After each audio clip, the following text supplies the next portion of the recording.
Welcome to the Virtual Memories Show. I'm your host, Gil Roth, and we're here to preserve and promote culture, one weekly conversation at a time. You can subscribe to the Virtual Memories Show through iTunes, Spotify, YouTube, Google Play, and a whole bunch of other venues. Just visit our sites, chimeraobscura.com/VM or vmspod.com to find more information, along with our RSS feed. And follow the show on Twitter and Instagram at VMSPod.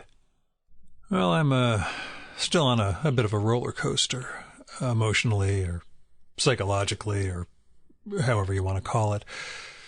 Getting accustomed to my blood being a time bomb will do that. For those of you just tuning in for the first time, I was diagnosed with chronic lymphocytic leukemia a couple of weeks ago, and stage 0 should be fine for years to come, unless I'm not. But I haven't really broken down or cried about the situation, except when I call my family to fill them in on the whole thing. And I can even, talk with bluster about it all and the implications, especially with pals from work. But every so often I just get struck by the notion that everything's different and what that means for the other people in my life. And a few days ago, by just the notion that there's a non-zero chance that I'm never going to become an old man. I mean, yeah, I was born middle-aged and I'm already irrelevant to anyone younger than me, but you know what I mean. And a couple of days ago, one of the literary types I follow on Twitter said that she was, quote, buying books like she was immortal. And I left a comment, not to be Debbie Downer or anything, but just about how the immediate impact of my whole situation was that I stopped buying anything, books included. But once I got the stage 0 news from the oncologist, I did wind up ordering a couple of things from New York Review Books, with the hopefulness that someday I'll get around to reading the rest of Patrick Lee Fermer's travelogues. But she admitted never having really thought about what the end would mean, beyond the abstract. We all think about that, but we don't have it, kind of brought to light like this. And I said, it's kind of a weirdly useful exercise, getting confronted with potentially the worst case scenario, because, well, like I said last week, and I'll probably harp on this again and again, it made me look around and consider what matters and what doesn't in my life. It's something I've asked a lot of guests over the past year plus with the pandemic. What have they learned? That question about what's essential. What did you find out you needed or didn't need when the whole world changed around you? And then, from this experience now, how does that hit on a micro level? Anyway, I don't have kids, so my outlook is going to be a lot different than a lot of other people's. I connected with one of my best friends who had breast cancer a bunch of years ago, and we kind of talked about what her reaction was like, and it was immediately thinking about her children, especially her daughter, and whether this was something that was going to occur there too. But yeah, we're all different. Anyway, I got a CT scan Wednesday, which is tomorrow if you're listening to this and remotely close to real time, to measure my lymph nodes, and then we can get full confirmation of the stage 0 condition, and I can move on to semi-annual blood work, while my time bomb keeps ticking. Oh, and I don't have next week's show lined up yet, so if there's no podcast next week, don't freak out. I'm not failing, sick, hospitalized, or anything like that. It's just between this situation and some heavy-duty stuff going on at my day job, I don't have as much time for planning as I would like. So on that semi-depressive note, let us jump into this week's show. My guest this time around is Jonathan Baylis, the writer behind the comic series Sew Buttons. Sew as in S-O. Jonathan has a Harvey Pekar model for Sew Buttons, so he writes autobiographical stories and other cartoonists draw them. The 11th issue just came out. It's got some really wonderful strips in it, drawn by artists like November Garcia, Phil Elliott, Fred Hembeck, who's one of the favorite cartoonists of my childhood and Jonathan's, and a great Basil Wolverton tribute cover by James Rugg.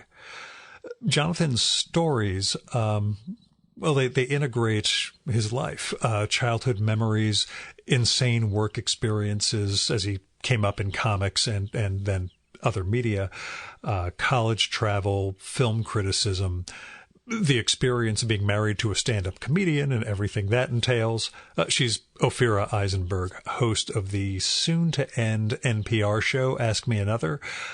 We got to meet when I went to Jonathan's because we recorded in person, and I pitched her on recording at some point when she's got a new project coming around, and she seemed receptive. So, we'll see. May have just been polite. She's Canadian, so I always ascribe politeness to everybody in that country. Anyway, Jonathan has had a life, and his stories can cover a range that some autobio writers don't really reach. And he's near my age, so our comics upbringings kind of overlap, making it easy for us to talk about certain sets of influences and people and comics, etc. I don't know how that'll be received by you guys, but we'll find out soon. Anyway, we met up a few times at festivals, and with a new issue of Sew Buttons out, this one's number 11, and it's published by Tinto Press, it seemed like a good idea to get together and make a show. And like I said, we got to record in person. I drove out to Brooklyn, and at this point, I'm doing one in-person show a month since I've been vaccinated. I would like to add to that, but I like having my weekends back, too. So anyway, here's Jonathan's bio. Before Jonathan Baylis wrote autobio comics, he interned at Marvel Comics, Valiant Acclaim Comics, and was an associate editor at Topps Comics. His comics have been published locally in New York City, in literary anthologies like The Florida Review, Backward City Review, and Wild River Review, and in comics anthologies such as I Saw You, Misconnections, Side B, The Music Lovers Anthology, Fluke, Hive, Aftershock, and Digistate. He has collected most of his stories into the self-published Sew Buttons series, of which there are 11 issues, a compilation, and a holiday special in print. And now, the Virtual Memories conversation with Jonathan Baylis.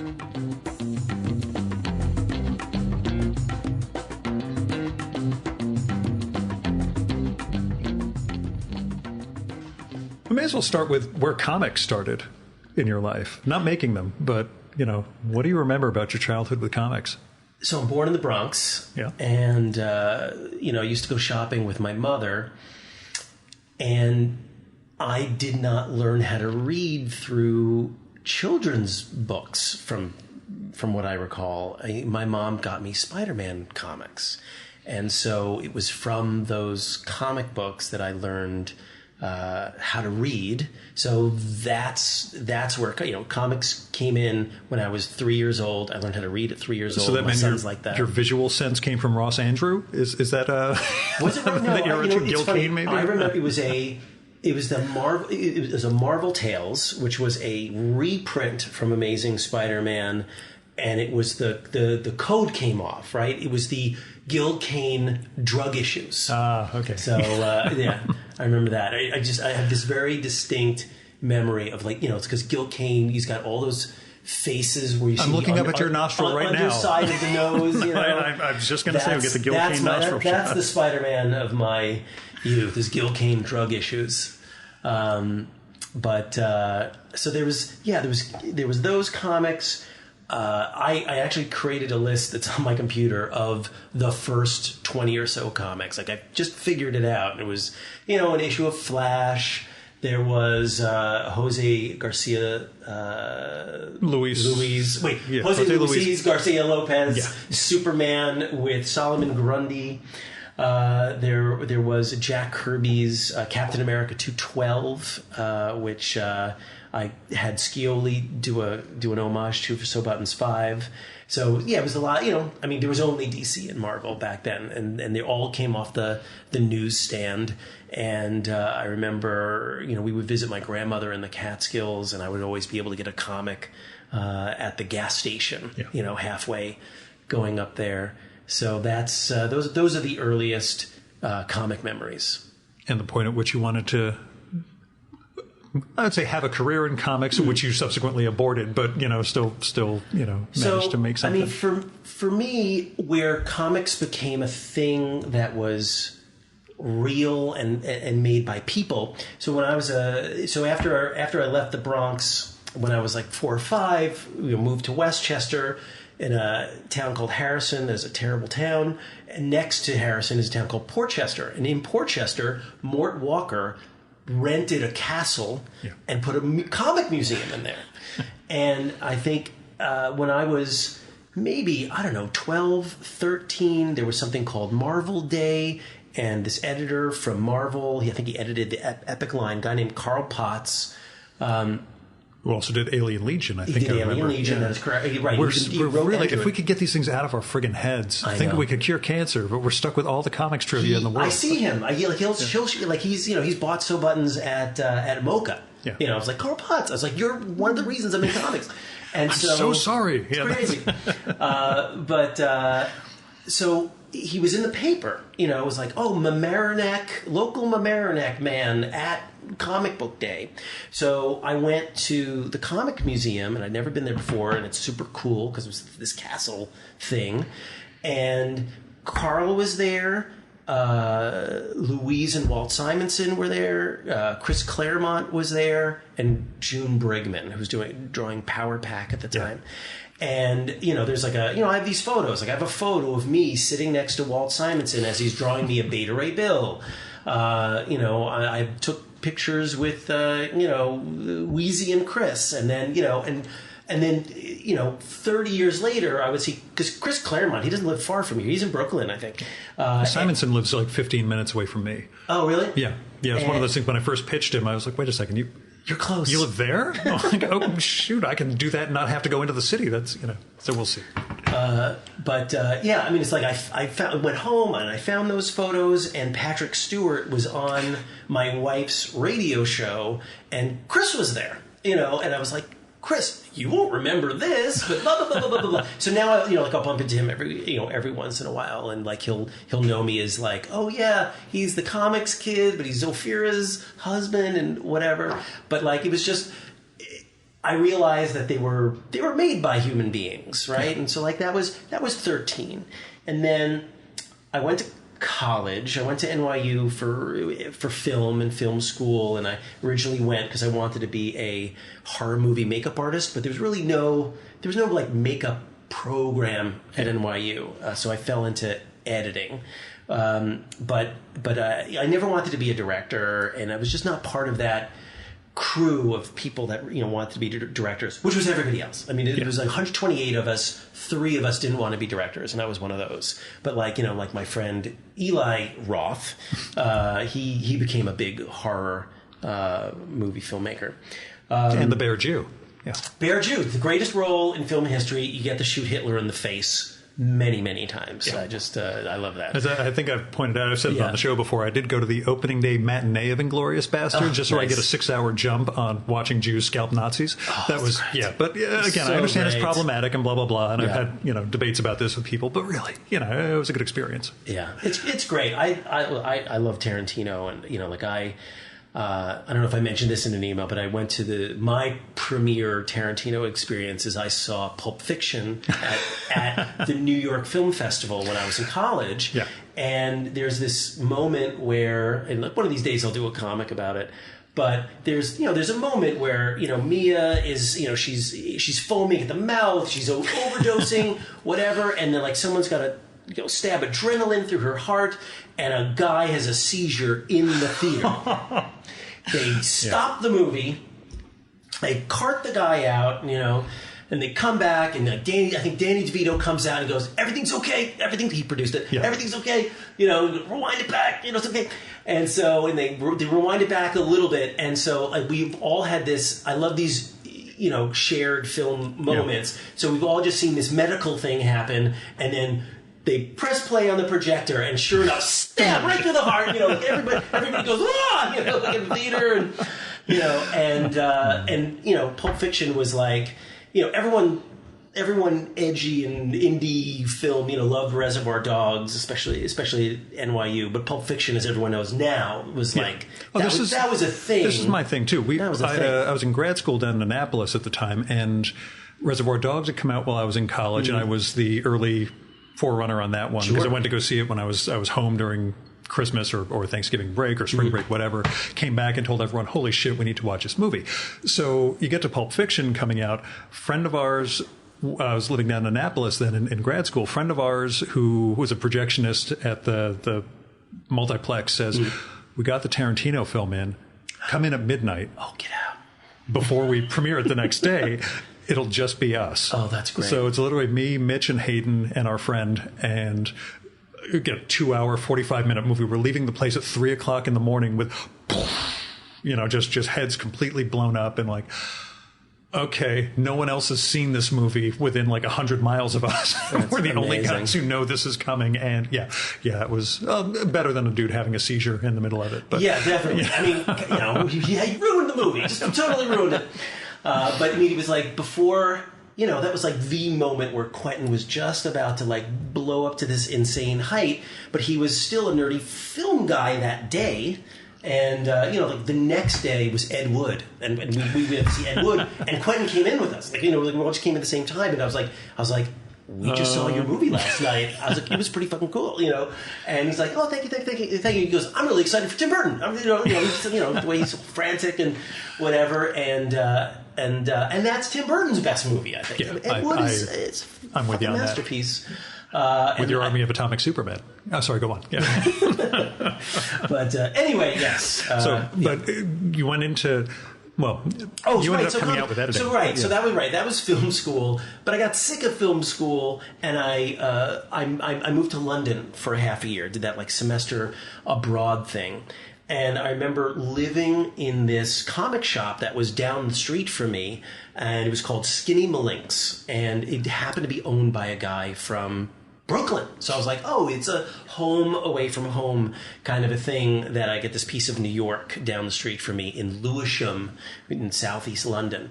And what I didn't know at the time was that area of London, I mean, where I went to school is a school called like Goldsmiths College in New Cross. Across the street was literally a store that was called Quality Comics, and Quality Comics is where Des Skin worked and produced Warrior Magazine, and Miracle Man came out of there. Miracle Man's like one of my favorite characters, or mainstream characters, and written by Alan Moore, and just famous controversy of because it was really called Marvel Man, but he could be called Marvel Man in the U.S. and whatever. But like that was right there, and I had no clue that place was right across from my school. And Skinny, who worked, his real name's Bruce. Worked at that store, as did Scott Dunbier, who's like, works for IDW and making these amazing artist editions of things.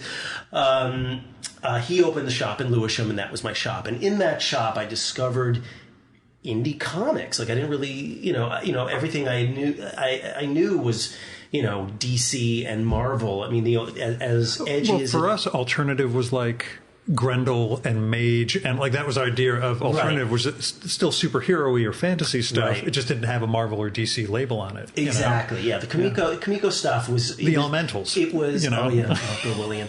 It was like it was like superhero adjacent. But then being in London, it's like, you happen upon, Jamie Hewitt, and I was reading these epic things, and it was like, Ted McKeever, and Eddie Campbell, and like all of a sudden, all these things, started to pop up, and I was like, there's all these other possibilities in comics. And I just remember thinking like, maybe that's something I would want to do. I want to work in comics somehow, but I still didn't, like I wasn't aware of mini comics or small press. So my idea was still very much, like, if I'm going to get a job in comics, I got to go to a comic convention. I got to talk to people. And so I came home from London after being there for 7 months, and I went to my first comic convention in Philly. And that was kind of like an infamous convention because Peter David and Todd McFarlane had a weird sparring match on a panel where they were arguing stuff with each other. Webbing or sorry, go on. Yeah, but no, these are all things that mattered once upon a time. They had some beef, and I think it was probably because Peter David thought that Todd did a lousy job as a writer on that Spider-Man comic that sold millions and millions of comics.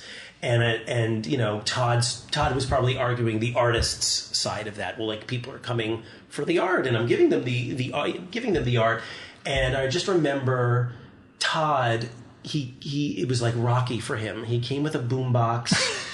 And I'm pretty sure he had a robe, like a Rocky robe, like he was going to like fight Peter David on this panel, and he wanted to press play on his boombox. He was going to either play the Rocky theme or Eye of the Tiger. Of course, yeah. And it totally failed, and like Todd looked silly, and Peter, of course, is like a. He's gonna win verbally, in any time, but one could argue McFarlane, won some sort of long game, but whatever. I think both those guys, they've both done fine in their careers. They're both great. They're both happy, whatever. But that was that convention, and Legend was an imprint that launched at that convention. So it was like Frank Miller and Dave Gibbons and John Byrne and Mike Mignola and Jeff Darrow, Art Adams. It was like all those guys in a row, and I got to meet those guys. But I went to the DC booth, the Marvel booth, and the Topps booth, and I basically walked up to somebody at the Marvel booth, and I think it was, who was the guy that was the editor of the X-Men at the time, and he went to Bob's. It was like Alan Milgram got shit canned at Marvel because he wrote like fuck Bob Harris, fuck you Bob Harris. Yeah. He wrote in a comic book, and I went to Bob Harris and I said give me a job, and he goes, I'm going to give you the number of somebody, and it was this woman named Mary Mack, and Mary Mack worked for Tom DeFalco and set up the internships, and I did reach out to her, and she's like, yeah, we have internships. You get college credit through NYU. Great, fine. Who do you want to work with? The only thing you can't have is Spider-Man or X-Men. And I said, that's fine. I said, where can I do the most things? Yeah. And she said, well, there's a magazine that we have called Marvel Age, and they don't even have an assistant editor. So you'll really get to do a lot more. So I basically, that intern position was an assistant editor position, and I learned about marketing and sales, and also copied boards like everybody else. And it was a weird time in comics because it was when the Spider-Man Clone Wars stuff was going on. Yeah. So like the demand was high for product, so there was a lot of product, but the quality of the product was not the best. But it was still interesting to be there, and it was also like every week I would just get this enormous stack of comics just on my desk, and comics at that moment sort of became, in a good way, worthless, right? Like, yeah. It really became like, like I wasn't as reverent anymore. I was just like, yeah. How the sausage is made. Yeah. They're just, everyone could have them, and they're all there. But and on day one, Jack Kirby died, basically. And I got to write his obituary for Marvel Age, and I went to Joe Simon's apartment to get a photo of those guys together, because we're talking 1994. Yeah. So there's no internet really, so there's, it's not like, hey Joe, send us a email me a JPEG. Yeah. We went to Joe Simon's apartment and got a photo, and I remember going to his apartment, and I had these reprints of Boy Commandos that DC did in the 70s. I was get Joe to sign them, and Joe said that he himself did not have those comics, and I was like, this is like like that. What is that old Pepsi commercial, right? Or is it a Coke commercial? Mean Joe Green? Yeah. The give him the jersey, gives and him the Coke. Yeah. And, you know, so I gave Joe Simon comics that he did not have, and he gave me. He signed a copy of a book they called The Comic Book Makers, and it was just sort of about that early period of time where comics were being created. You know, when he was in the 30s, when he created Captain America and stuff, So that was my Marvel internship, but I had also met somebody at Topps, and Topps, they had just formed their comics line. Mike Mignola was adapting Dracula, Coppola's Dracula for Topps, and you know I met this guy. Greg Goldstein, which was coincidentally the name of my best friend, and Ira Friedman. You know, like I'm still friendly with these guys, and kept in touch with them. And over the years, I interned for them. It's like I interned at Marvel, and then I interned at Valiant, and then I interned at Topps, and then Topps was the first one to ever give me a job. And I was going to say there had to be a point where money was involved. Yeah. It was a paid internship, and then it turned into a staff job where I was like associate editor at Topps Comics. I worked under Jim Salicrup and this guy Len Brown, who was one of the creators of Mars Attacks, like basically created when he was like 17. Like Jim Salicrup, I think Jim and I think they were both high school dropouts. You know, they just worked in comics at age 16, 17 forever. Lenny. And I was the associate editor on a failed Fox space future marine show called Space Above and Beyond. But, Roy Thomas, did the adaptation, and we kind of launched this guy's career, a guy named Yannick Paquette, who's a Canadian artist, and now he does like all these DC books. He did a great like Wonder Woman run and stuff with Grant Morrison when he was doing like, I forget, it was called like a Seven Soldiers series or something like that. And so that was like a really fun experience, but everything was imploding then. I got to watch everything implode, because all these speculators who created the demand for all of this product. And in New York, you used to see just guys on the street everywhere selling, Death of Superman comics. Yeah. And people thought, oh, yeah, I'm going to put my kid through college on this comic book. Because the quality of the product was so bad, fans went away. And then, the speculators went away, and then there was nobody left. Right. And so, like Marvel went out of business. Topps, they basically ended their line of comics. I think the only thing that kept going was the X-Files, which was drawn by Charlie Adlard, who would later do The Walking Dead, and now I'm sure he's unbelievably rich, and that's great for him. How's he son of a... Oh, I love that guy. I love that guy. I'm kidding. I love those X-Files books. But yeah, so Topps was in a bad way, and I got moved into the trading card department, and I was doing same thing, like X-Files cards and Star Wars cards, and that was a real thrill. And I got to work at the San Diego Comic Convention, in the late 90s, and that's when it was like 100,000. It was like 30,000 people, and now it's like 130,000 people. Yeah, the only times I've gone were 03 and 05, and it was manageable. Totally different. Then a few years later is when it turned into the, Yeah, right. That's smack dab in the middle. I would imagine in those years it was probably like close to 100,000. But yeah, when I went back, when I was working at USA Network, I went back there on a fluke in the small press section. It's like, it's me, and I see like Larry Marder and Keith Knight and, a few other people. And it was 130,000 people. Yeah. And I knew more people there from my time at Showtime and HBO than I did in comics. Like the media was insane there. I mean, it's almost similar to what I experienced in indie film. Like I worked for Sundance for 5 years, and when I started going there, everything was like indie. And by the time I left, it's like J-Lo and Paris Hilton were going down Main Street at Sundance, and it was like, Bob had completely sold out, and I hate that guy. And you have a Robert Redford story in an issue of Sew Buttons. It's so funny. I watched, I want to watch Black Widow. And so I'm watching a couple of the old Marvel movies. I've only seen them once and in the theater. And I forgot that Redford was like the head of Hydra. And I just thought, it's totally appropriate. It's totally appropriate. So what led you into autobiography? So autobio, I remember after coming back from London, I was like, oh, I need to find more indie things, like I found some of these epic comics and some of these, like these British guys, but I got to find something different. And that's when Bone was really hitting. And I was looking at other comics, and I found like the Canadians and Joe.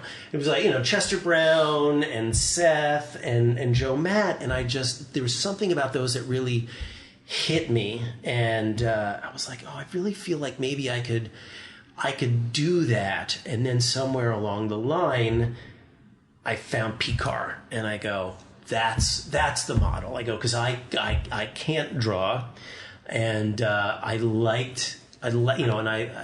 like collaboration. So the idea of writing for different people with different styles was just really, really attractive. And I think in New York, there was a free newspaper. It was called Free Comics NYC, and I was working at Topps at the time, and I was like, I bet I could do some kind of autobio thing. And I convinced a guy that I worked with, a guy whose name is Mr. Allen, and Mr. Allen he's a contemporary of he's like the SVA class that's after all the Raw guys. He was more like Danny Hellman's class. Gotcha. Rather than like Drew Friedman's class. And he drew my first story, and I sent it to this Free Comics NYC, and it got in there. It got in there. They printed it, so it's like that's I'm a published author. Published author. Yeah. And then I was dating this comedian at the time, this woman named Ophira Eisenberg, and she was doing a show at a club on Bleecker Street called the Village Lantern, and someone had put a magazine in there, and it was called The Comical. And The Comical was just a magazine that they put in comedy clubs about the comedy scene. But weirdly, in the back was a one-page Harvey Pekar strip. It was just some reprint, but I just thought that was interesting. And I talked to the editor of that. I think his name's Danny Lubell, and he was a comic. And I said, hey, I write comics, and I'm dating a comedian. I bet you I could do a strip about dating a comedian that's original for your magazine. And he said, sure, send me something. And I was like, okay, I will. And then, but I'll show you. And Mr. Allen didn't want to ever do comics again for some reason. And I was like, well, you poisoned him. I did poison him, literally and figuratively. And I was like, I got to find somebody. And back then, one way to find somebody to do something, like, a man in a van or something, was Craigslist. And so I put an ad on Craigslist. I said, guaranteed publishing, guaranteed publishing, looking for an artist. And two guys from the Joe Kubert School approached me and sent me stuff. And I liked both those guys. But one guy, a guy named TJ Kirsch, I was like, oh, this is the guy for these strips. He had a cartoony style, somewhat related to maybe Dan Clowes, and I like that. And the other guy was a little bit more scratchy. His name's David Beyer. And I was like, oh, I bet you I could write something that's maybe a little bit more emotional or deep for that guy. So I wrote stories for both of them. And the TJ strip came out good. And Danny Lubell said yes, and he printed it. And then there was another one, and there was another one. And, maybe there were 4 total. And then, that thing closed down. But I think TJ basically said, well, why don't you maybe collect these? And, and I had done something, with that David Beyer guy. We got into, like, the Florida Literary Review or something like that, some college literary review thing. They had never printed a comic before, but they printed ours first. And so, like, all of a sudden I had this collection. And so I said, sure, I'll print a collection of it. And and I'll bring it to Mocha, right? Like I love to go to the Puck building. Well, sure enough, they canceled Mocha at the Puck building after people passed out after 110 degrees that one crazy year, and then they put it in the Armory where it was like 120 degrees. Yeah, but at least there's more air. Yeah. So, And I sat next to a guy named Joey Manley, who's now passed, but he ran this thing, I think it was called Modern Tales. It was like a web comics website that was pretty popular. It was making money for web cartoonists. And across from me was Lucy Knisley, and I just remember it being this kind of magical experience. And I had just this one book to sell, just one, and I sold a couple. And I was like, well, that's cool.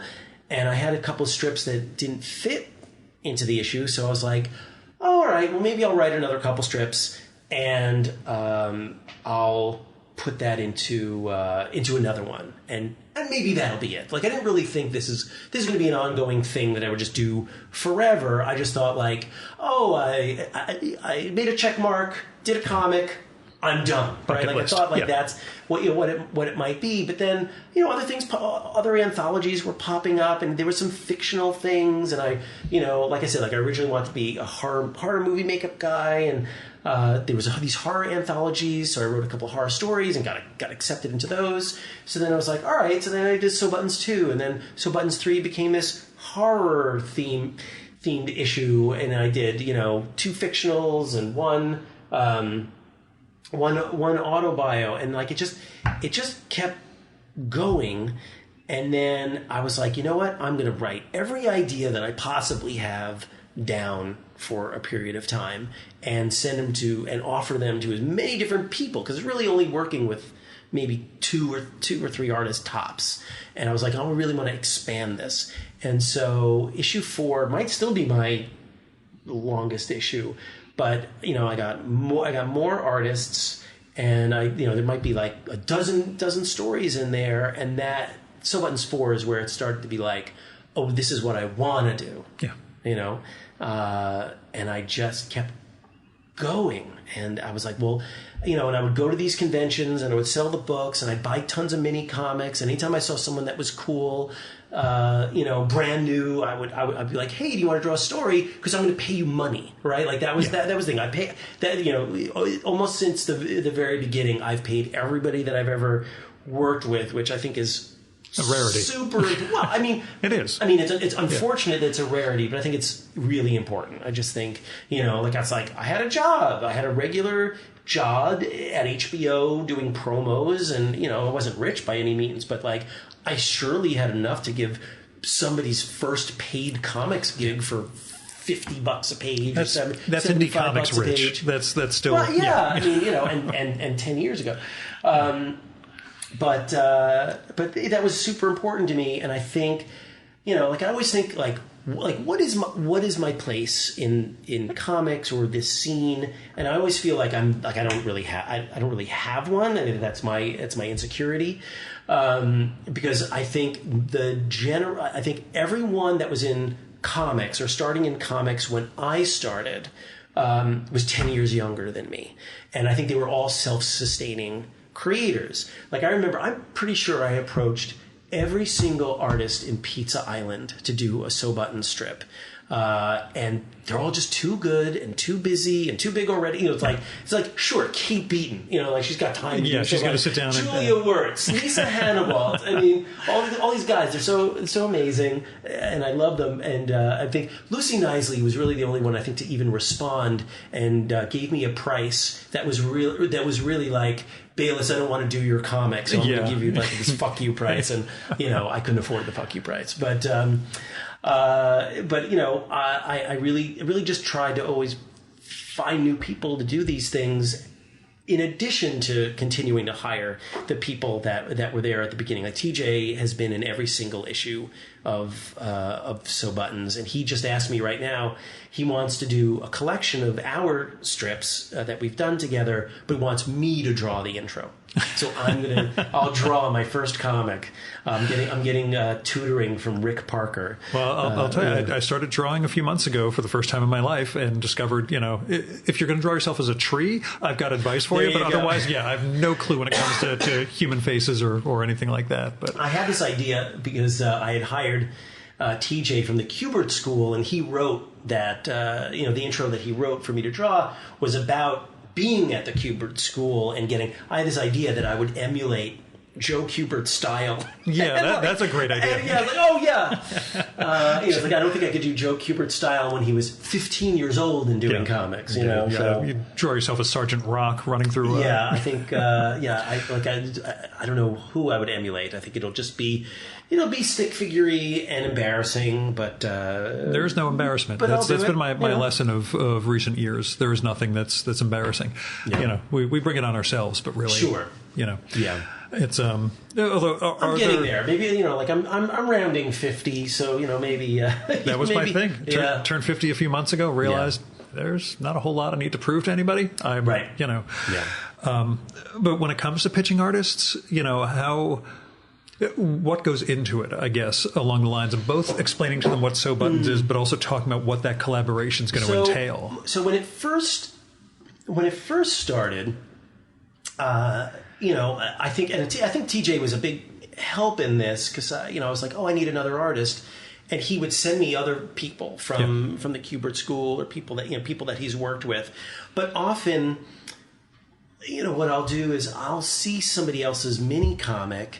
And I go, like, let's say, this guy drew this thing. You know what? I'm going to take a look. I'm going to take a quick look at issue number 4, because that's where I started to right. So, I mean, in issue 4, I've got Noah Van Sciver, right? So, I remember I bought early Blammo. I was not as early as Dan Stafford, but I was an early Noah fan. And I just the humor that I read in his Blammo stories just hit me in this dry way that I just thought was so funny, so perfect. And I go, I could write something for that guy that would involve my attempt at maybe some dry humor and I wrote him and I go Noah, I said, I really like Blammo. I have money. I have a 3-page story. Do you have any time? And at the time it was before all of his graphic novels and stuff, and I think he was not only happy to get some money, but I think he there's not too many guys like Noah. He wanted to get out those, instead of 10,000 hours, 10,000 pages. I mean, that guy wanted to get out that work to be better as fast as possible. And he was super inspired by all those 90s guys, Dan Clowes and Chris Ware and all those guys. And, so I think, he is not, I don't think he said no a lot. I think because you would find his strips in a million anthologies, and he didn't say no to me, but I also paid him money. Yeah. And there's another guy in this issue, right? Thomas Boatwright, and he's a guy who I saw him probably draw some creatures or animals or something. And I was like, I had this story about always missing the middle of the movie King Kong because it was played on Thanksgiving, and we would leave for my aunt's house after the beginning of the movie, and I'd show up at her house in Queens, and I'd watch King Kong fall down the Empire State Building. Spoilers. King Kong fall down the Empire State Building at the end. And I was like, he could draw a gorilla. I know he could draw. All right, so we'll do Kong, and I approached him. So it was just stuff like that where I would find someone draw a thing, and I go, that inspires me to come up with something for him. And I look for tone now, right? So I'm experimenting with this thing where I want to do a lot of one-pagers where and I'm doing celebrities on my birthday, born on my birthday. And so I had this Carol Channing idea that I threw to my friend Maria Hoy, who's a part of the Coin Up team. And I knew there would be something that was like designy and pretty and that would just work for Carol Channing, but who's also born on my birthday, Johnny Rotten. And I go, it didn't even take a second to be like, I know the first person I'm going to approach for this. And so I emailed Josh Bayer and I go, hey man, I got a punk birthday strip that I need you to do. And it was really funny because there was a conversation or just something that he had posted like he's like, oh, this is why I don't want to work with people or I don't like working. He was just complaining about something. It was probably after he did those all-time comics because it was, he worked with so many people.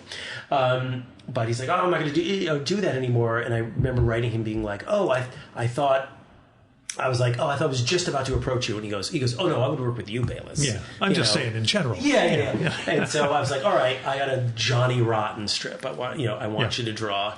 And then we were talking about this time that I met Ian MacKay from Fugazi. And I was like, oh, I want you to draw that strip too. I was like, but maybe it could be a jam with your partner, Hyena Hell, and whatever, and it's just, I don't know. I just get inspired by people and their kinds of art, and it all to me works. Because I'm the linchpin. It all will flow somehow together because it's all me. Even if you have something as controlled and pretty and ornate as a coin-op page to something as just raw and powerful and out there as a Josh Bayer page. So so that's what it's a couple of ways that I work with people or approach people. Are the scripts Alan Moore like? Just prose? How do you? Yeah, I know you have to give them page limits, obviously. But, So, does it vary by the artist you're working with? It's almost always the same. It's almost always the same. And I had that Watchmen hardcover edition put out by Graffiti, and where it was the first time that I saw Alan Moore's lengthy, which is also part of the David Lloyd conversation that we were talking about before recording. I asked Lloyd. I think that's where we started with the V for Vendetta conversation. Yeah. I said, did Moore give you, like he did with Dave Gibbons with that heavy, extensive thing? I would have thrown that back in Alan's face if he tried something like that. I was the veteran. He was the newbie. Yeah. He told me what the story was, and I drew it. I'm like, okay, I'm glad we got that straight. Wow, that's funny. That's funny. But so you've seen the heavy duty. Yeah, I saw that, Moore script, and also got those very early Neil Gaiman Sandman trades where he put his script, which wasn't as wordy as Alan, but also, I had interned at Marvel, and I had interned at Valiant, I had interned at Topps, and I had seen all different kinds of scripts, and what worked for me was something that wasn't as basic as a Marvel plot, which is like a paragraph. But nothing as extensive as like Alan or Neil. I just go... So a lot of room in between. I just go page 1, panel 1. Here's what I think happens visually, and I try to be specific to a point, but not so specific that there's no artistic license, because I like being surprised, right? Like my entire life is collaboration, right? Like I'm a writer, producer in cable TV, doing commercials and stuff, and I work with tons of editors and voice people and whatever. And I'll write my scripts, and I'll give guidance for where what shots can be used, but how they're used and how they're cut together are often like magical accidents by the editor, who they always know what they're doing. And think of that Ralph Rosenblum book, the When the Shooting Stops, the Cutting Begins.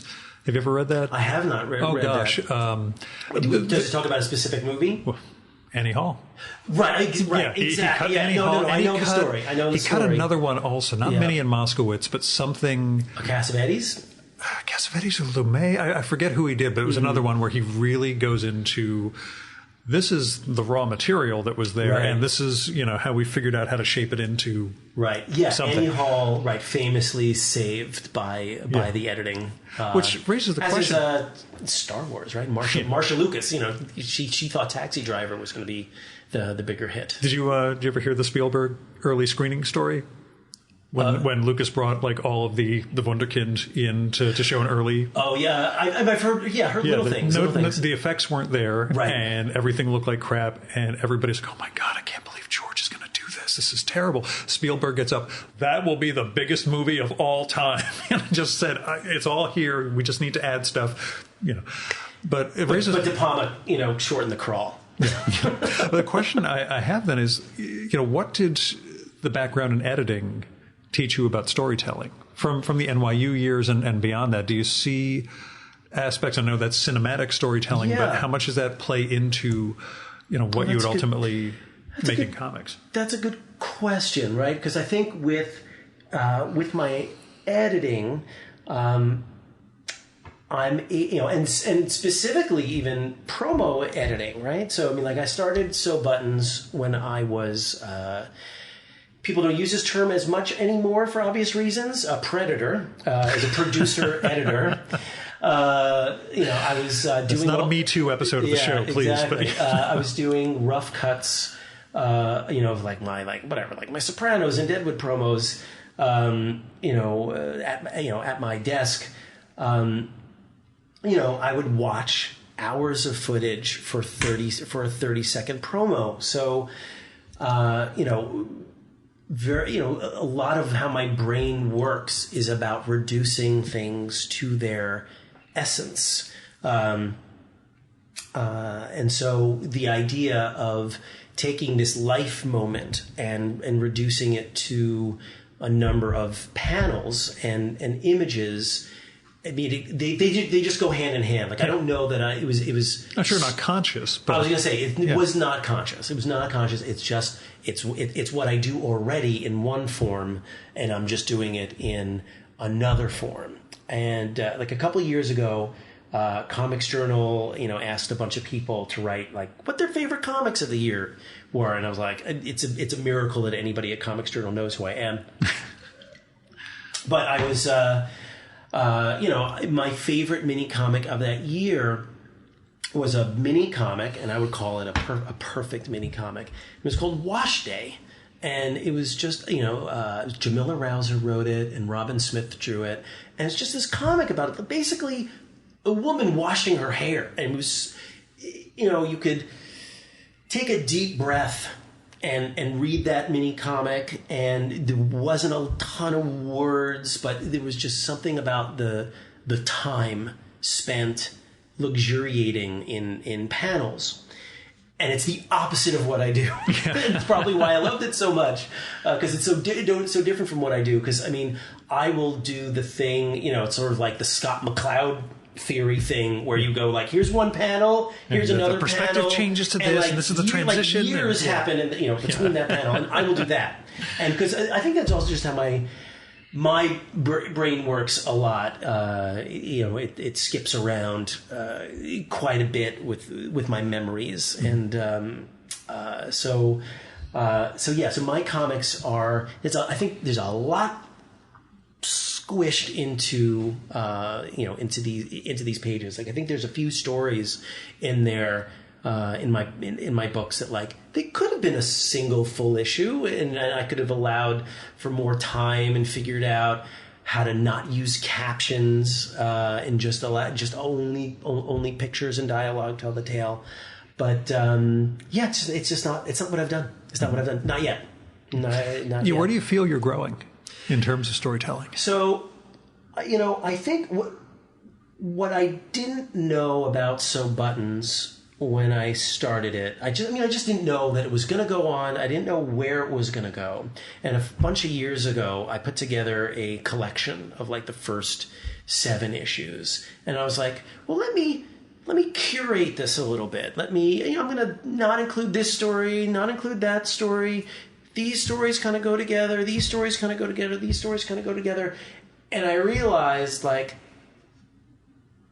I'm doing something here. I'm doing something that's maybe psychological. That raised the question of do you see meta themes that you weren't thinking of? Even when you're organizing individual issues, you start realizing, wow, these are all about a guy and his bad relationship with his father. Or, you could be your life instead of mine. But right. Go on. It is not that particular issue, but, a lot of these stories through, images and panels, whether it's like, simply Star Wars, right? Like I moved from the Bronx to Westchester, and my life was upended, and so what's the first like happy memory I have of being in Westchester was Star Wars just opened, and my dad took me to Star Wars, and so like that will just pop up in places where I talk about going to the New York Film Festival because Sam Fuller's film The Big Red One had a reconstruction, and Mark Hamill was there, and I go, oh, Mark Hamill, and my kid is named Lucas, like there's a lot there, and whatever, very, that's a very superficial kind of through line, but there are things that are not as superficial, and I realize I'm really creating a biography of a sort where these stories all speak to each other in a way that I didn't expect, and at this point, I feel like I control a lot. I control a lot of things in my life, and I think what I'm not controlling is which stories pop up, when they pop up, and I just let So Buttons tell itself as it goes along. And when I'm done, if I'm ever done, that'll be something for my kid to have. That for my kid to read. I don't know that anyone else cares, I do this every week. Yeah. I understand the idea of, creating something, you put it out, and whether it becomes your legacy or not, it's yours. Yeah. I've been doing this for over 10 years, and and the thing that I always say, I go like, I'm pretty sure nobody knows me, right? And, I'm always surprised when, like I'll approach an artist to do, to draw a story, and they know So Buttons, and I'm like, no one knows So Buttons. Nobody knows it. But listen, the first time I got someone at Society of Illustrators, I was talking to someone, a person behind me was like, I'm sorry, are you Gil Roth? I'm like, yeah. He's like, I recognize your voice from the podcast. I'm like, that is so freaky and weird. But yes. By the voice. Yes. That's great. That was my moment of holy crap. I got weird fans, but... The recognizing thing that happens with me was by dumb luck. There was a show that was after The Walking Dead called Comic Book Men, and it was a Kevin Smith show about his store in Jersey. Was it in Red Bank? Yeah. I visited once. The last time I was down at the shore a couple of years ago, I happened to walk by. I'm like, oh, that's a Kevin Smith one. Let me go in there. Jay and Silent Bob's, I think it was probably called. And my friend, or my wife's old roommate was like a casting director for that reality show. And she's like, oh, I know a guy with comic things. And I had some original art. And the fourth issue of So Buttons, and I said, yeah, I'll go on your show if I could show off So Buttons, and so I sold them a Man Thing page that I had. Mike Plug? No, it was Ed Hannigan. Okay. If it was Plug, I would not have sold it. Yeah. It was Ed Hannigan. I just feel so nerdy because I literally haven't thought of that name since I was 7. Oh, funny. Yeah, like Plug. He also did all like that Hobbit Tolkien stuff.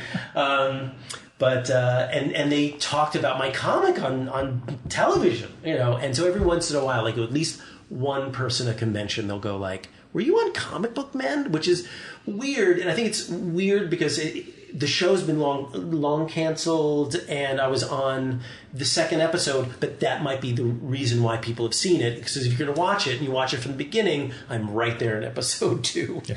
So I feel like I'll get recognized more for being on Comic Book Men than having done So Buttons for 10 years. But that said, whatever. Total weird side note. I guess. It took me a long time to realize Gil Roth and your email, G Roth, it's Groth. Back when I used to write for the Comics Journal, people thought I was Gary Groth. That's funny. Under a pseudonym. We actually had to include in the About the Author, or About the Contributors page, Gil Roth is not a clever pseudonym for Gary Groth. In fact, he's not very clever at all. If you go back to like 96, 97, you'll find that in an old issue of the Comics Journal. That's great. But yeah, that's... But some of my books get sold by J.T. Yost and his Birdcage Bottom distro. And he recently wrote me and said, Gary bought an issue. And I was like, Nice.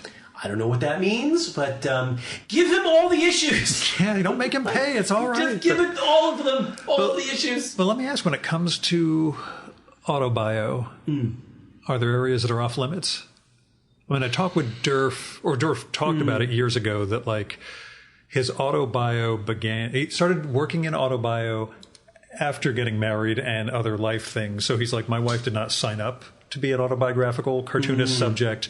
I don't discuss stories from, that part of my life. So again, it's going to be about Dahmer, about the trash world, Sure. all that. But are there areas for you that so you don't go into?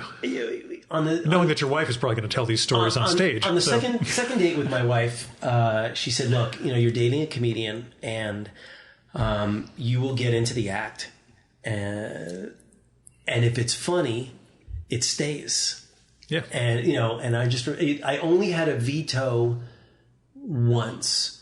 And the only reason it got killed is because it just wasn't that funny. Like it was some joke about me and Make-A-Wish and dying on a plane or something like that. It didn't work. It didn't work. And I said, I'm killing this one. But for me, my God, like for the longest time, I've had this story that is, I was like just out of college. I was taking care of my friend's place in the West, my cousin's place in the West Village. They had a bird. I was taking care of their bird. And, I went to a massage parlor and it turned into exactly what you think, right? Like, and I had no clue. Like, I didn't know anything about like the term happy ending. I didn't know anything about any of this kind of stuff. And and whatever, but like stuff did happen, and like I wrote it. I wrote some notes down. I've written some notes down over the years. At one point TJ was drawing for like a nudist magazine or a nudist website, and I was like, oh yeah, like we'll do this happy ending story, but for whatever reason, I've never finished it, and it would seem to be of such a different tone than everything else in Sew Buttons. So, I mean, maybe that's something that I'm not saying it's off limits because I'm talking about it in a podcast, but it wouldn't fit the mode of the book. Not necessarily would fit. I mean, but maybe someday it will. Maybe there'll be the right angle. I was just about to say, if you do it in a way that is going to express what happened without it being graphic in one way and finding the humor in it, or whatever the tone you're trying to strike. Yeah. A way of doing that without, going the full Joe Matt, as it were. Right. Oh, yeah. We'll just put it that way. That guy, it's funny. He's always looking for money, Joe Matt, and I've definitely approached him more than a dozen times and said, like, you like money. Like now I have some drawing money. Stuff. Draw stuff from it. And I know he drew I think he drew something for Noah, but it was more like a sketch for Noah, or it's something like that. But like I've been dying, and even just like a Sew Buttons head. Like I've got all these people doing, like Steranko did a Sew Buttons head. I've got all these people, doing these Sew Buttons heads for the back of my books and stuff. To get Joe Matt, would be really nice. But he said no every time. Every time he said no. Anyone else you're either dying to get or too intimidated to even ask? And I don't mean like Crumb or somebody on that level, but like every once in a while I do have a long-term plan of a longer semi-autobio, book. Like my grandmother owned a bungalow colony during the Borscht Belt era, and there's a lot of Drew Friedman is not going to draw it for you, but go on. Sorry. I am going to ask Drew Friedman to do the cover of that book. That's a possibility. Drew Friedman. Drawing. So I've already been in contact with Drew about telling him I want to do that graphic novel, and he sent me the book that he's like, this is the book that you should read about the Borscht Belt. Were you at the Society of Illustrators opening for old Jewish comedians? No. Or as we call it, the single greatest fucking party that's ever existed? God. No. The thing that I went to was the Weirdo collection, which was like one of the last events. I know, and then nothing happened there. I almost ended up at the Weirdo event up at Columbia, which was the time I met Aileen and Bob Crumb when Pete Bagg says to me, well, they're staying in the hotel a few doors down from me, so do you want me to introduce you after we finish recording? I'm like, oh, yeah, Pete, that would be great, But the old Jewish comedians party, I got there early because, I was in the city and nowhere to hang. So it's me, Eric Reynolds, Drew, and I forget one or two SOI people. And we know it's going to be something when someone comes in and says, I think Joe Franklin is outside, but he's not coming in. Is there a thing? And Drew's like, don't worry. He's not going to come in until somebody recognizes him. Then it'll be, no, I'm sorry, no pictures. And then he'll race into the building. But the only party I've ever been at where people said, holy shit, Abe Vigoda is here. And the place blew up. Oh, my God. That sounds amazing. Yeah, I also got a guided tour from Robert Klein. If you're open for him. Yeah, he was looking around on the main floor, and I said, actually, Mr. Klein, I saw your portrait is downstairs in the other collection. I'm downstairs. What the fuck? Call my goddamn agent. Show me where this thing is. Took him downstairs. He and I were the only people on that floor of the SOI building. He starts taking me around to portrait after portrait, telling me stories about one after another. And Alan King, oh my God. He just goes into it. I'm like, oh my God, I'm just walking around with Robert Klein right now. Yeah. Like this is, Jew comedy nerd's dream. That's a good look. That's a good look. But anyway, so semi-autobiographical book about the Borscht Belt and your grandmother's. Yeah, time there. But my grandmother, I mean, whatever. I feel like everybody, it's such a boring thing where everyone's like, oh, I want to draw something about, tell a story about my grandmother's life. But no, I think the idea that she actually owned this bungalow colony is kind of interesting. And she definitely had sort of a, she grew up in the Depression, sort of like the fall, the rise, the fall, because she died, totally crazy. Like she died alone as a hoarder, surrounded by all the stray cats in South Fallsburg, New York, and the roofs all had holes in them, and like you would never have known that she once had this mini empire. Like she used to own real estate in the Bronx. They called her the mayor of Cresden Avenue, and she owned the bungalow colony. My mom worked in the coffee shop, and all those comedians would come through, and she loved Gregory Hines and Jackie Mason and all those guys. So there's something there. There's something there, and I wrote Drew once, and I was like, what book should I read? And she sent me the book, and it's always been my dream. I was like, all right, there will be one bank account that is just for the put money away to hire Drew Friedman for one cover someday. That would be the dream there. But as far as who do I want? I mean, like I said, there was at one time I wanted everybody in Pizza Island. Like I wanted to work with more women in general. It was just hard at that time. So I remember after that, I think soon after that, do you know Mari Naomi? Yeah. So Mari Shaik, she created these databases of cartoonists that were not white guys, and I was like, I'm going to hire somebody from these databases every issue, because I was like, I want more women, I want more people of color, I want, trust me, I do 50 plus shows a year. And I break it down by gender and ethnicity sometimes and look and realize just how awful a human being I truly am. Right. I'm just in my cocoon, and if you don't make the effort, you're not going to get them. Yeah. And it turns into... and things happen organically, but you've got to make the effort. Right. And so I'm making that effort. So who am I trying to get? Okay, so there are two people right now that I am trying to get. One has said yes, the other one said maybe, but I feel like these are people that I want, and there's a secret reason why I want these two. But so I'm trying to get Ben Passmore to do a strip. I'm like crazy for that guy's art and his colors, and there's something so like unique and beautiful about his work. And he's so. Most of the stuff that he puts out there is like super political and stuff like that. And I said to him, this is not going to be that, like, would that be okay? And he doesn't know, I get paid money for that. Yeah. I go, well, I'm paying you too. Yeah. I go, but this is about, Kerry Washington giving my Make-A-Wish kid a dress. And he's like, oh yeah, I would do that. And so pretty sure that's going to happen. And the other one I'm trying to get is Carol Tyler. Oh, wow. Yeah. And, and Carol and I have been, like friendly Facebook pals, and we know each other's faces at SPX, and, there's some stuff going on, but like she certainly hasn't said no. Yeah. And Carol would tell you no. I've got a good relationship with Carol. Okay. If she was a no, she would just say, I can't do it.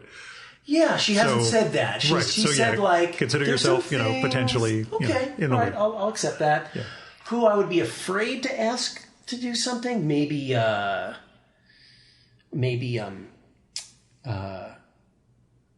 Chester Brown. Like, I'm super crazy about Chester Brown, so I'd probably be afraid. But I know Chester too. I mean, it's like he was on a Brooklyn Book Fair panel. It was like Chester, it was Marty, and I forget who else. And my wife, while I was at SPX, she was busy fronting the. She was with fucking comic. Chester Brown and Marty Nami, at Brooklyn Book Fair, and I hate when those things. They always do. They used to be a week apart. Yeah. They used to be a week apart, and then something happened. Where I feel like SPX used to be a week earlier, and then it almost became like on 9/11 or around 9/11 every year, and was in the middle of the month, and Brooklyn was in the middle of the month. So it would just drive me crazy that those two things would be at the same time. And sure enough, my wife was the one who got to hang out with Chester Brown. So Chester now, like, I'm on his I do his Patreon, but he also just, like, anytime he creates a mini and sends them out to people, like, I'll get his minis and stuff. So, like, someday maybe I would approach him.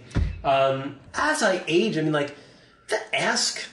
I don't know. At this point, I have been said no to so many times that, like, who cares? Well, this is my story of the show. I got much more comfortable with people. The first year of the podcast, I was at SPX. Our friend, the late Tom Spurgeon, told me, oh, come on down. We're hanging out at the bar. I go down there. I see him sitting with basically our Mount Rushmore of cartoonists, like the Bros, Clowes, Ware, and all these other guys. And I'm just hiding behind Eric Reynolds, just cowering. Bob Sikoriak came up and introduced himself to me. We became pals. Nice. He became the first comics guy I recorded with. A year later, I'm getting into like a goofy shouting match with Pete Bagg and, just pitching Seth on the fly and all this stuff. I'm like, oh. Once you get to know these guys, you realize they're all human beings. Just guys. Yeah, and there's still just Chinese food, at that place around the corner from SPX behind Chris Ware. Just like he eats Chinese food. That guy. Chris Ware eats Chinese. But yeah, there's a degree that we have to get over. The adulation or worship we have of some of these guys. Yeah, so. for sure. Yeah. You mentioned Tom Spurgeon and I, for me, I want to say this interview was very important to me. Tom was a guy I know you were unbelievably close, best friends with the guy. But that was a guy he was always nice, always respectful in a way that I didn't get a lot of that in again, like I said, like everyone's like younger than me, and everyone's a self-sustaining artist. Like I'm just a guy, paying money for people to do strips. And so I feel like, I don't really get a lot of respect. And Tom one day came up to me at SPX and he said this unbelievably nice thing. He goes, you're due. And I was like, whatever, that's nice. He goes, no, we we should have a talk. I'm going to do this newsletter, and I said, get this. I said, I got to shoot. I'm going to shoot at some children's hospital, outside of Columbus. Yeah. And he goes, great. Well, we'll go to a bar and we'll get a beer and have a talk. And, and that was, he interviewed me, and that was maybe the biggest moment of, any kind of recognition, that I could have personally. So, unfortunately, it's like the newsletter never he wasn't came able out, to bring it together. And his health was a thing. I'll tell you this: there was somebody whose work we worship, you and I, whose publisher got them reviews across the country, like USA Today, things that wouldn't be reviewing graphic novels, all over the place. This guy was like, but Tom didn't get a review copy. I don't have a write-up in Comics Reporter. And they were like, but we got you here, and here. And he's like, yeah, but it means something if Tom writes about my book. Yeah, and that was his moment of like, man. It was different. Yeah. I open up whenever I restart my computer, which is really only every 3 months, and it hurts my computer.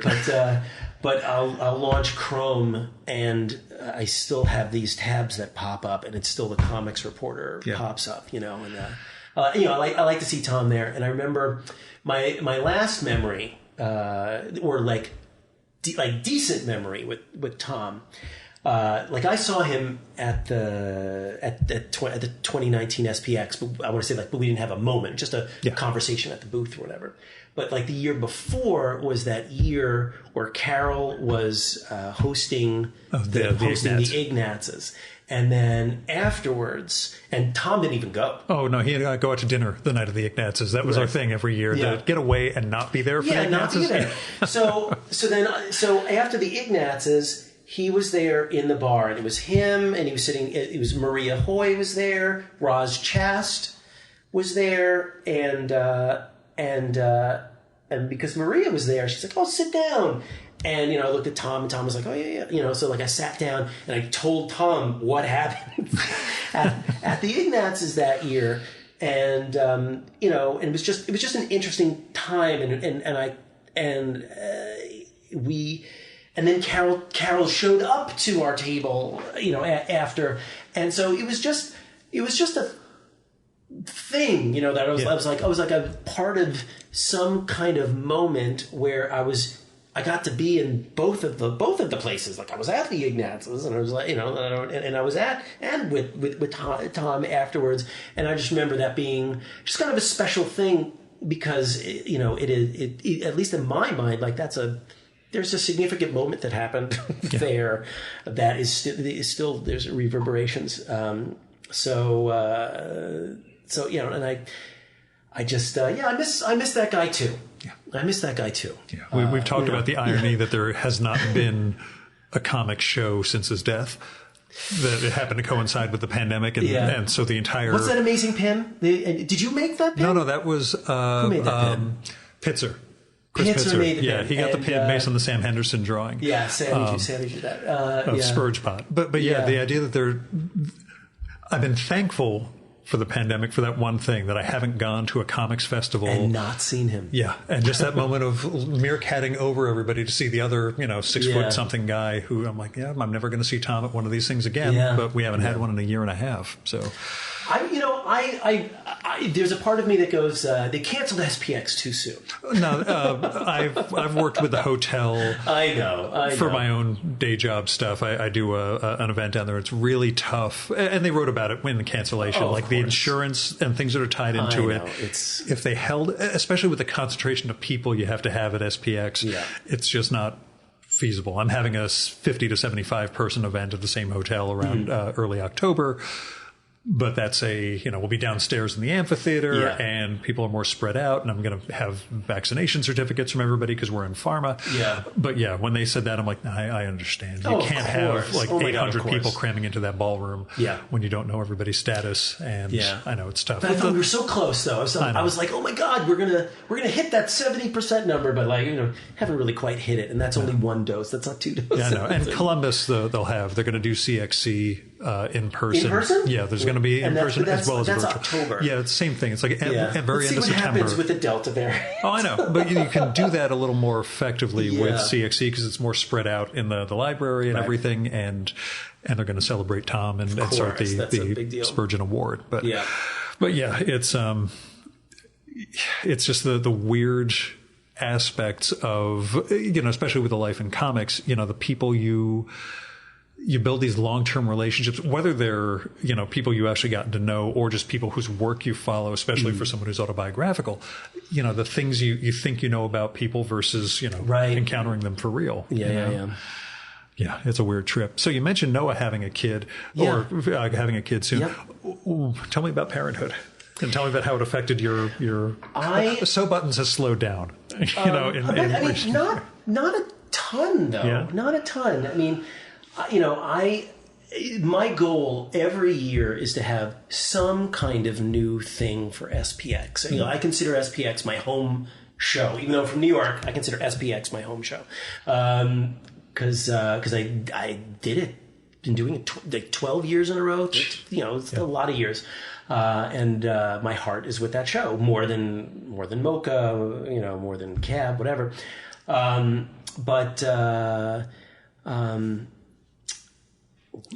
forget where I even slowing down because of your father. There's never been a year that I haven't put out something new, even if that something new is a curated collection. Like I did a curated collection for Cab, a curated collection for Cake, and I wasn't able to go to Cake even though I had a table because my dog was dying that weekend.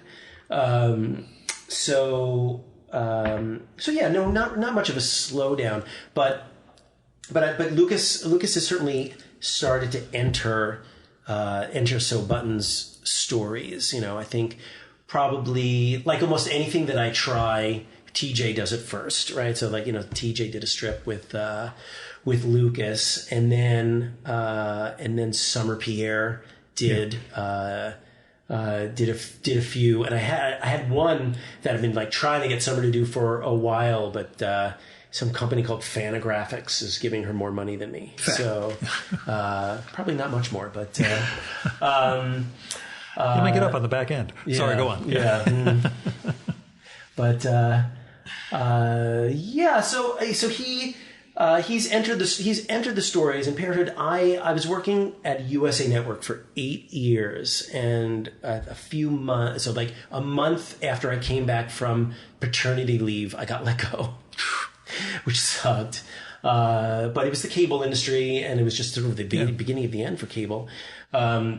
And so I've been able to be, this freelancer guy for the past 5 years. And probably able to spend a little bit more time as a dad. But I think because I'm a writer, not an artist, I think that's a big thing. Since what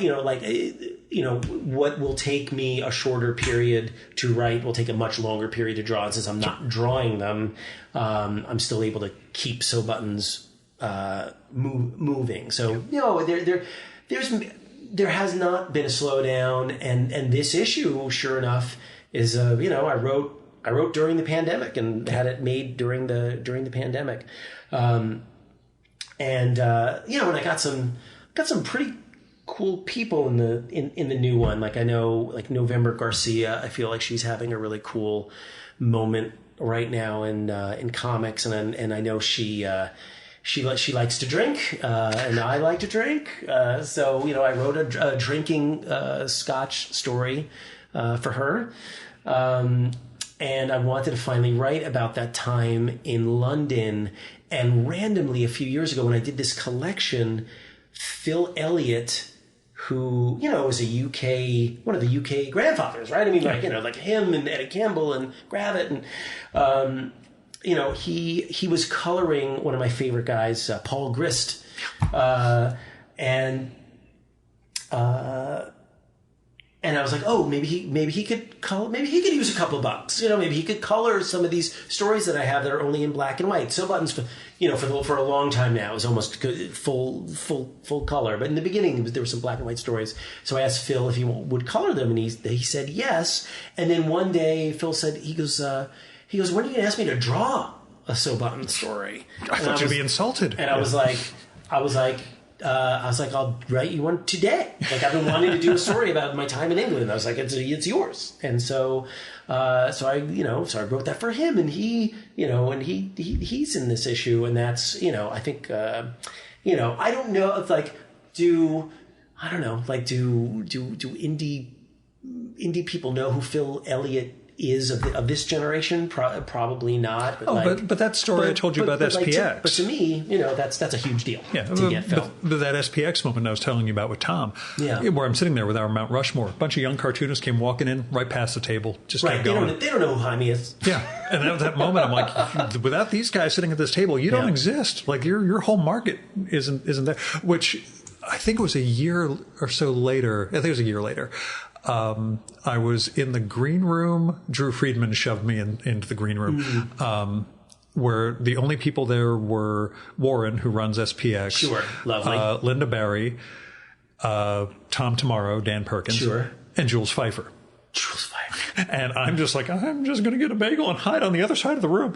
And, I hit over there. Jules comes right over to find out who I am and what I do, because he wants to find out about my comics, and I don't make comics. But while everybody else comes over and we're all sitting in the corner talking, Linda asks if it's okay to take a selfie. Jules, can we get a shot together? Aww. And then, I think she had something to sign. Then all of a sudden, Warren and Dan are both taking out things for Jules to sign. Everybody worshiped this guy. And what was great at SPX was, when you leave the green room, everybody is bowing and worshiping Linda because of her well-deserved status. Yes, sure. And her sense of, like, she and Dan Perkins are both like, without Jules, the whole syndicated thing doesn't exist. And, all the careers we built is, what this guy forged for us. Yeah, those guys are in my newspapers when I was going to NYU. Yeah. Like, you had, we had Ben Catcher and Julius Knipple and all that, too. Sure. But yeah, they were just, everybody's getting shots next to Jules amazing. And all this. I'm like, yeah, because, great recognizes great. But yeah, that's that sense of legacy, or that sense of, people knowing their history, I guess. I've talked about this with a couple of instructors like Karasik and other people who say that, like, younger, and I think DeForge has mentioned this, Michael DeForge. Right. He doesn't need to know what came before. That's a real generational thing. Yeah, we need to know all this stuff. And these guys are like, the kids today, they don't. Yeah, I just love history in general. I mean, every workplace that I go to, I wind up being like the historian of that place. Like when I worked at USA Network, I was there from 2007 to 2016. But like, by the time I left, I knew everything that happened from the birth of USA Network from the 1980s. Up All Night. I'm just always. Is it Up All Night or Night Flights? Night Flight. Yeah. What was Up All Night? Up All Night is was that maybe that was the bimbo TBS. Yeah, thing? yeah. That was the B-girl thing. Yeah, I was also thinking about the Ann Magnuson special on USA. But anyway, it's neither here nor there. But USA, totally different channel when I got there, but. It's funny. Like my one Jaime story is I remember he stopped by my booth, and I think I had the Jay Lynch. I mean, there's another one, right? Jay fucking Lynch. Yeah. But Jay Lynch, who I knew because I worked at the Topps company, right? Yeah. Like he was going to do a trading card series called Bathroom Buddies. That was like a sort of semi-sequel to Garbage Pail Kids, but it didn't fare well in the test markets. But Jay was so amazing. But yeah, so Jay did the cover of this, and I was. Jaime came by, and I said, Jaime, I would like you to see this, And he took the comic, and he walked away with it. And that was that. That's my one Jaime moment, is that he stole my comic. Yeah, and that's not someone you say, wait a second, you need to pay for it. Yeah. Hey, Jaime. If it turns into, oh, hey, that guy who did that thing, I remember. Yeah, I think that's funny. Like that will be a So Buttons comic someday. It'll be a one-pager. Are you more or less comfortable with asking for changes from the artists? I mean, have you ever had to? 100%. Okay. 100%. That is part. I mean, that's just part of my. That's part of my career. You're an editor, and that's what I'm wondering. Do you feel comfortable? Tell me about the not individual instances, because I know both sides, right? Like, I mean, all day, every day. Like, I've been working for Food Network for the past 7 months, and I work with 2 different creative directors, and one creative director just basically goes, "This is fine. Let me send it up, and if they have changes, we'll change them." And the other creative director is like, let's frame fuck this to perfection and then send it up. And like the result's always the same. Like, it's like everybody always likes to change. So that's not a problem. So for me, I will ask for changes if there's because like I said, it's like I try to write to a specificity, but not over the top. But sometimes that means something gets lost, something will be lost that I'm trying to convey. So I'll go, "Oh, you missed the idea," and I try to say to people, "Please send me your pencils." Yeah, I was going to ask, do you get things in thumbnails? Yeah, do you get an idea first? Please send me your pencils. But some people, like Noah, just the guy. I mean, like I don't know that he ever draws in pencil. Like I feel like he's fully formed out of his body when he draws, but. Like I had in the latest issue, right? So there's a story that I do about bringing a Make-A-Wish kid to meet John Cleese, and there's a panel where let's see, I need my reading glasses, but it's basically a panel where the John Cleese's birth name or his father's birth name is Cheese, which is why it's John Cleese, not John Cleese. Yeah. So his father's name was Cheese, and he fought in World War I, and he wanted to change his name, and there was some joke about being Swiss cheese, like having bullet holes through the body, and the artist B. Muir literally drew a piece of Swiss cheese with with the head on top, and I said it's not that. I said it's the soldier who has Swiss cheese holes in him, but it's not gory. It's just so it ends up being the cartoony panel, Swiss cheese, right? Yeah. And so I asked for that, and that was not a problem. And there was some review that came out a couple of weeks ago that it's funny.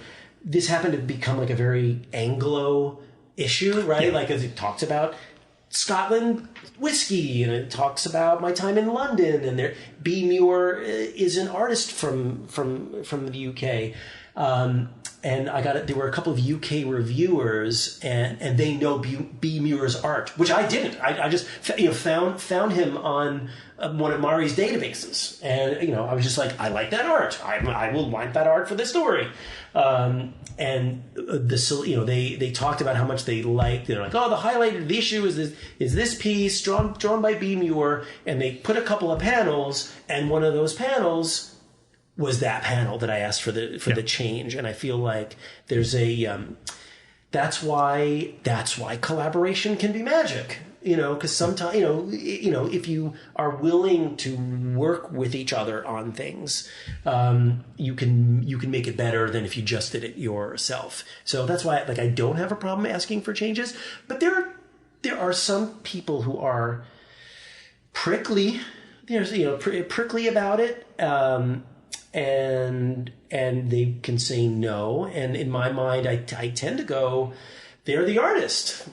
I go, my words, so I go, I will have final say on the words, and they can have final say on the art. I'll guide them if they want it, and I could be a bigger dick about it, but it's not, but it's in general, it's not necessary. If someone's willing to work with me in the first place on a masturbatory autobio series, not literally, and being generally, paid, they're like, sure, I'll make a change. I think everybody asks for, tweaks and changes. I'm not a jerk about it. I had some conversation with Noah where he was working on a project that he was getting so many notes on that. I think he changed publishers. Like he was just so annoyed by that, by that person. But like, I don't do that.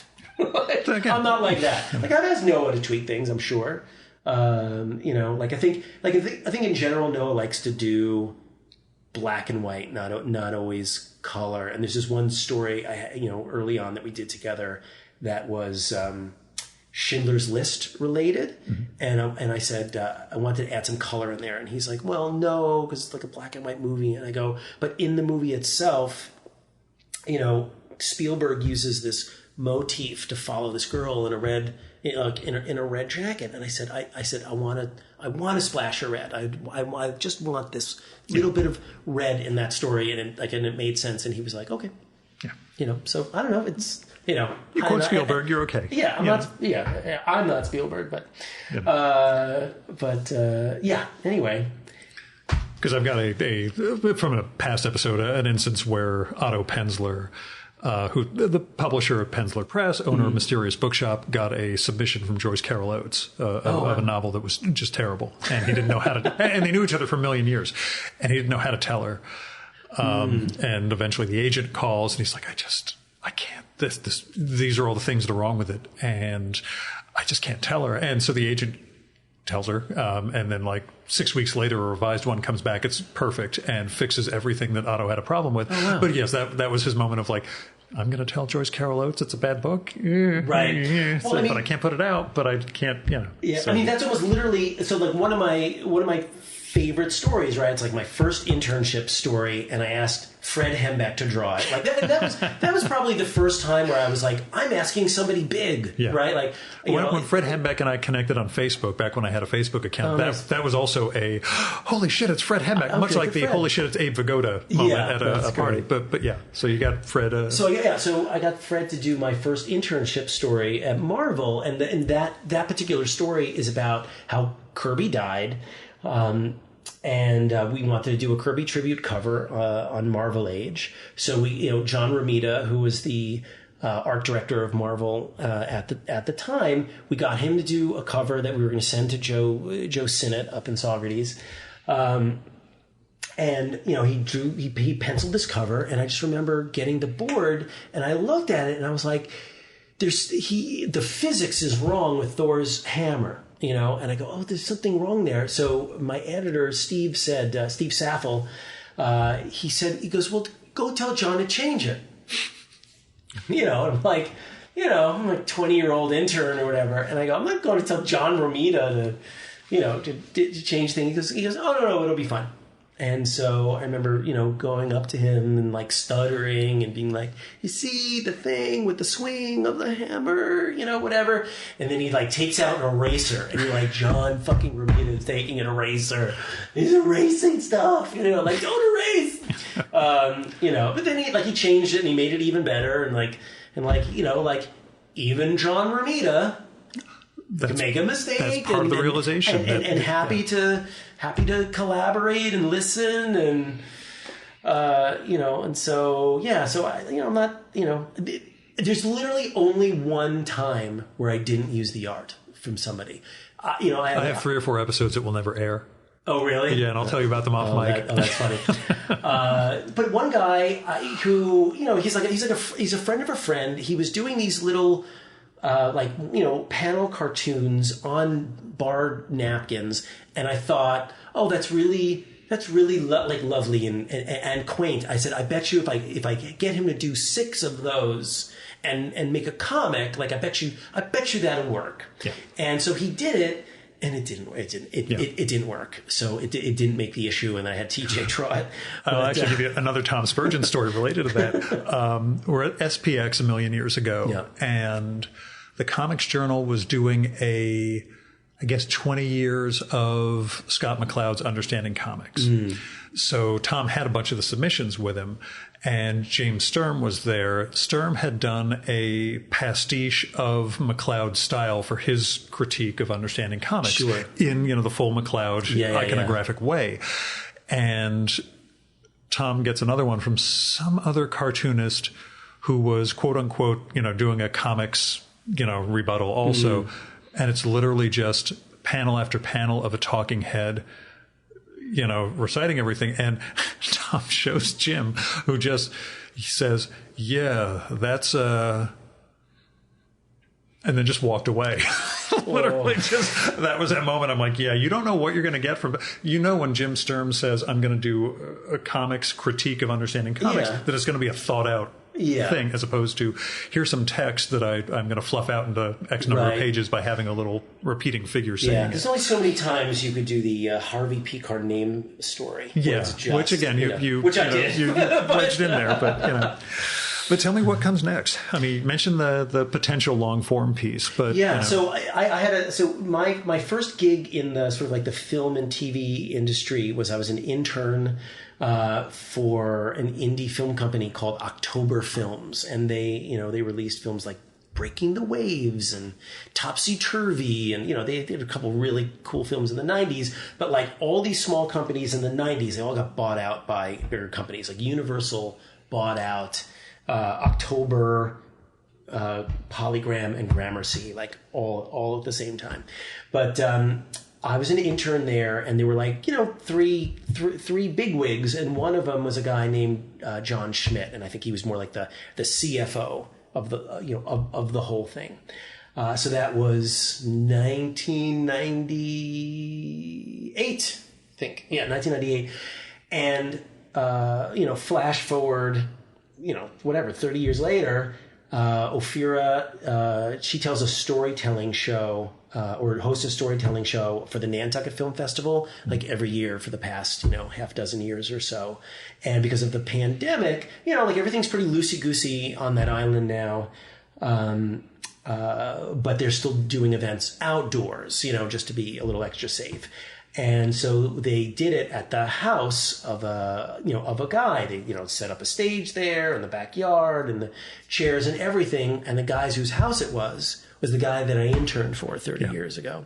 So for me, who's trying to figure out their current career, because it's like I started in indie film and, worked at October, worked at Sundance, and watched, like the rise of cable and a million channels, and now the fall of cable, there's something there where I bet I could do a 24-page story, like one story, like the longest I've done is like when my, talking about my dog. I did a dog issue once, because I was next to, do you know Rachel Dukes? No. She's a cartoonist. She's like does some stuff with like the Silver Sprocket people. Do you know the Silver Sprocket people? I don't know, right? Kind of punkish. Avi. But Rachel does cat stories. So I was like, I'll do a book that collects my dog stories and whatever. And I did a story that was like 12 pages. It's the only one that I've done of that length. But I was like, I know I could get a longer one. So there's that story, and that's just brand new and percolating in my head. But that longer, 100-page graphic novel about the Borscht Belt, that's still a few years away. But I'm already working on So Button's 12. Like Josh Bayer already turned in that Johnny Rotten one-pager, and I've got another guy working on another birthday strip. So Grant Morrison and I have the same birthday. So this guy happens to be a Grant Morrison fan, so he's going to draw his Grant Morrison birthday strip. So I've got a bunch of things written, and like the Ben Passmore strip would be for that. The Carol Tyler strip would be in that if she accepts. So 12 is already in motion. It's like I already have a final page already. So Buttons will keep going. But after all this shorter form stuff, the longer form stuff seems like it'll happen. Again, you talk about those ways of either compressing down to single pages. Yeah. And to me, it seems like, you learn from storytelling over time. Sure. Although it raises, as a final question, do you mine your life in the moment? Or when things happen to you in the moment, do you have the holy shit, this is going to make a great story? Or do things really occur to you upon reflection over time? Both. Okay. Totally both. Because are there moments where you're like, holy, I got to get out of here so I can write this down? And yes. Yeah. This moment where I was like at this.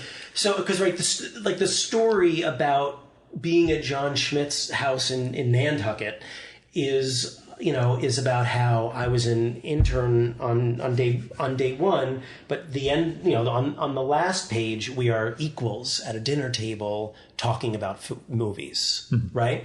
So, that is something I literally, went back to the hotel room and started writing out the structure.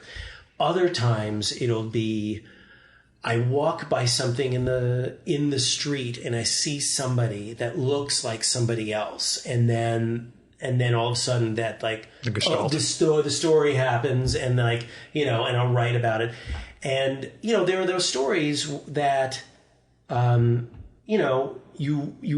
write the same day, and I reach out to an artist. And it gets made in a week. Like Noah could almost be like that. Like right now, the story that Noah has right now is the longest he's ever held one of my stories. Almost every other time, it's like, by the time I'm done sending the email, Noah has the pages back. I mean, he's so good and so fast. There's sometimes it's like that, but the story, I'm just trying to think what is the super long. You had the Bilbao story a couple of issues ago. Which story? The one with Barcelona. Barcelona. With the Guggenheim. The Guggenheim. Yeah. That one took some time.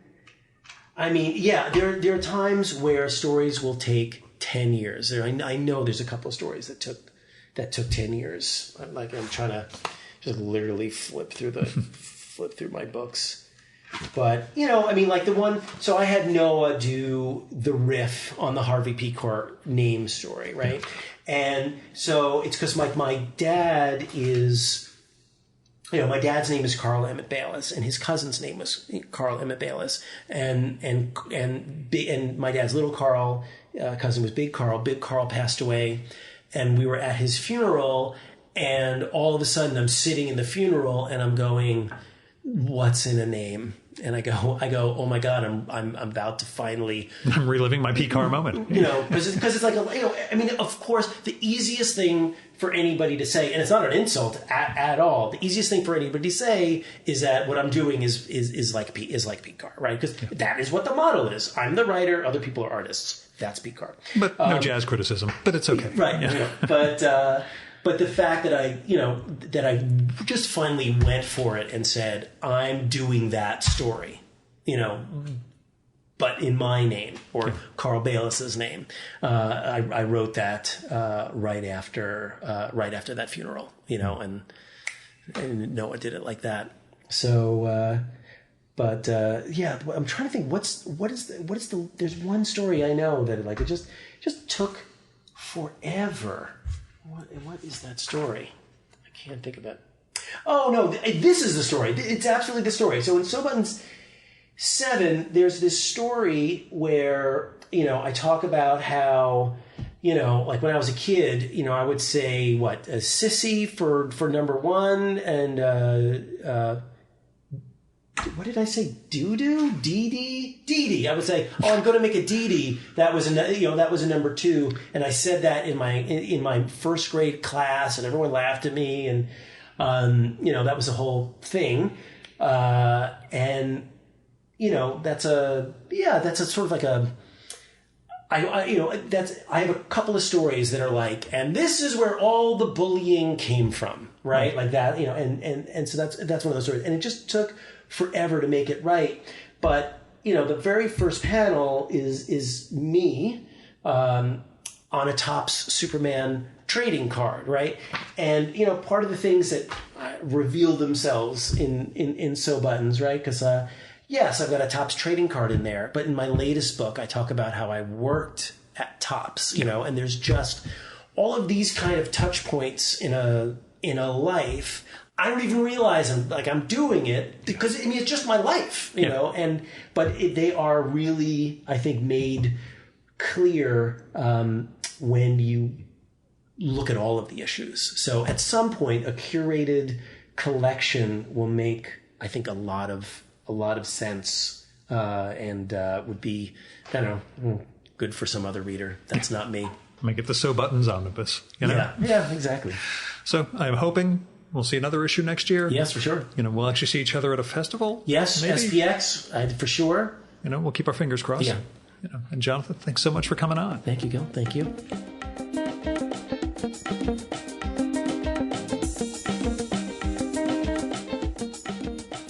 And that was Jonathan Baylis. The latest issue of his autobiographical comic series, Sew Buttons, is out now from Tinto Press. This one is issue number 11, but every issue is a blast. He collaborates with some really good cartoonists, and I hope you'll check out some of the back issues, too. You can find out more at sewbuttons.com, which is SOBUTTONS.com. Jonathan is on Twitter as Jonathan Baylis and on Instagram as AlchemyJMB, because Alchemy Press is his own press site. He's also got a page for his video editing gig, which is jonathanbaylis.squarespace.com. And there'll be links to all this stuff in the show and episode notes for this one, along with a link to the Twitter feed of his wife and maybe future podcast, Ophira Eisenberg. Now, you can support the Virtual Memories Show by telling other people about it. Just let people know that you dig this show. Tell them that there's hundreds and hundreds of episodes to choose from with guests across the creative fields. And you can also help the show out by letting me know what you think of it. And you can do that with email, postcards, letters, or leaving a message on my Google Voice number, which is 973-869-9659. And however you reach out, just tell me what you like and don't like about the show, who you'd like to hear me record with, what movie, TV show, book, comic, piece of music, whatever you think I should turn listeners on to. Also, if you have any money to spare or resources and time, please support individuals and institutions in need. You can find people through GoFundMe, Patreon, Kickstarter, Indiegogo, etc. But if you're looking for somewhere to start with institutions or foundations, there's your local food bank, the Poor People's Campaign, Freedom Funds. There are a lot of things you can do to help build a better world, so I hope you will. Our music for this episode is Fella by Hal Mayforth, used with permission from the artist. You should visit my archives to check out my episode with Hal from the summer of 2018 and learn more about his art and painting. And you can listen to his music at soundcloud.com/Mayforth. And that's MAY4TH. And that's it for this week's episode of the Virtual Memories Show. Thanks so much for listening. We'll be back next week with another great conversation. You can subscribe to the Virtual Memories Show and download past episodes at the iTunes Store. You can also find all our episodes and get on our email list at either of our websites, vmspod.com or chimeraobscura.com/VM. You can also follow the Virtual Memories Show on Twitter and Instagram at vmspod, at virtualmemoriespodcast.tumblr.com, and on YouTube, Spotify, and TuneIn.com by searching for Virtual Memories Show. And if you like this podcast, please tell your pals, talk it up on social media, and go to iTunes, look up the Virtual Memories Show, and leave a rating and maybe a review for us. It all goes to helping us build a bigger audience. You've been listening to the Virtual Memories Show. I'm your host, Gil Roth. Keep reading, keep making art, and keep the conversation going.